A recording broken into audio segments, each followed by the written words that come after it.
Sometimes even the most ordinary idea, when formulated with the right words, can completely change the course of work or even the way we see life. In addition, books themselves are still one of the best sources of information. Whatever information a person tries to study, whatever skill they try to master, with a high probability, sooner or later they will have to turn to books that were once written by true professionals. Still, most of the basic things we read about in articles on the internet or watch in YouTube videos originate precisely from books. All of this is only a small part of the advantages that we can gain simply by starting to regularly devote time to books and reading. That is why each of us needs not only to read books, but also to learn to read more and faster. In this video, I will talk about 8 rules and tips that have become an integral part of my life and that allow me to read more than 100 books every year. It is worth mentioning in advance that these tips will primarily be useful when reading nonfiction. But even if you want to read more classical fiction, I'm sure you'll find a few useful ideas in this video for yourself. So, rule number 1, make reading a part of your daily routine. This is the first thing to start with if your goal is to read more. From my own experience, I've been convinced many times that it's much better to read for 20 minutes every day than to promise yourself to read a book for a couple of hours on the weekend. First, it's much easier to dedicate a little time every day to something than to try to do everything at once. Second, information itself is absorbed and remembered much more easily if it's received gradually and regularly. And third,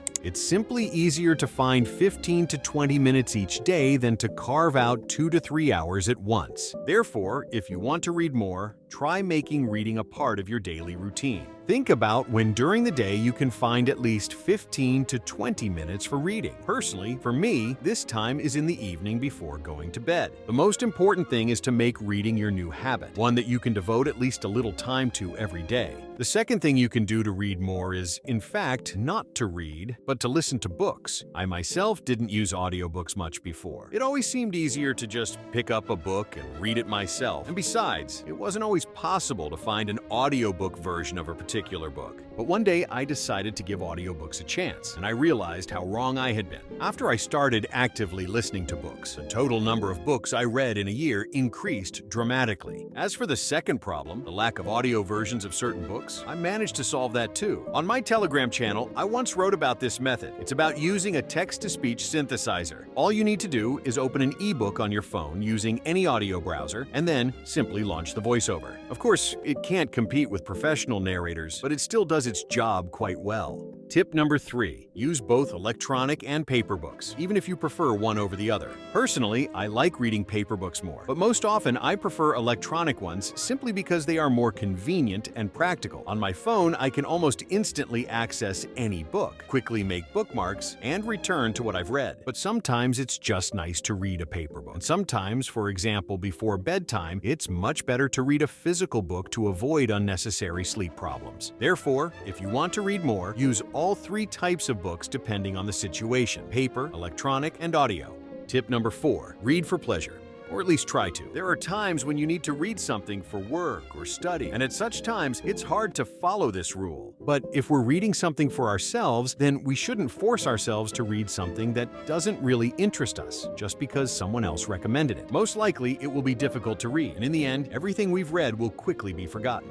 The 5th thing you should do to read more is to learn to skip unnecessary moments, or just the filler in books. Of course, this tip can't be applied to fiction, but if you're reading nonfiction, then this single technique can help you read several times more without losing quality. It's enough to take 5 to 10 books on a certain topic, for example, how to improve your sleep, and read them cover to cover to realize that most advice simply repeats itself, and that the truly useful recommendations that we remember and can apply in life make up only a small part of these books. Sometimes there are really good books where there's practically nothing to skip, but in the vast majority of cases, authors, simply because they need to increase the size of their book for sale, fill it with personal stories, huge introductions, advertising for their other books and products, and many, many other things. As readers who want to get the most benefit in the least amount of time, this should hardly interest us. And the more you read, the easier it becomes to recognize and skip unnecessary parts of books and articles. Tip number 6, which is closely related to the previous rule, goes like this. Use summaries, short breakdowns of the best ideas from books. Personally, I believe that such book summaries can hardly replace independent reading, especially of truly great books. But they are perfect for the first acquaintance with a book, after which you can decide whether it's worth spending time on. Secondly, such summaries are great for refreshing your memory and recalling the best ideas after reading. There are separate websites with book breakdowns, and you can also find such videos on YouTube, including on this channel. I've already released and will continue releasing summaries of interesting books. To read more books, it's also worth paying special attention to one useful skill: speed reading. If the previous tips were about how to find time to read and how to create the right conditions for reading many books, this one addresses the other side of reading, the speed of processing and understanding text. Speed reading is quite a broad topic that deserves a separate video. There are many techniques and exercises of varying complexity that can increase your reading speed without sacrificing comprehension. If I were asked to give a couple of simple but effective recommendations for increasing reading speed, I would first advise a person to stop subvocalizing. That is, to stop pronouncing each word in their mind while reading. Secondly, to increase reading speed, you can use a pencil or just your finger, moving it along the lines. This helps you stay focused while reading and allows you to gradually accelerate, moving your finger faster and faster. And when reading ebooks, you can enable auto-scrolling of the text, which also encourages faster and more focused reading. If you've never practiced speed reading, at first, these tips will be more than enough to significantly increase your reading speed. And finally, the last but not least important tip goes like this: choose to read only good or the best books whenever possible. Nowadays, thousands of books of all kinds of quality and content are published every year. Among them, at best, there are a few dozen really good ones worth paying attention to. It's much better to read 5 truly great books than to spend time on 50 average ones and end up with the same result. The question is how to find these great or at least good books. For myself, I've outlined several rules that help me find and read at least decent books. First, you shouldn't blindly trust online reviews. Second, if a book has a large advertising campaign, that doesn't necessarily mean it's worth reading.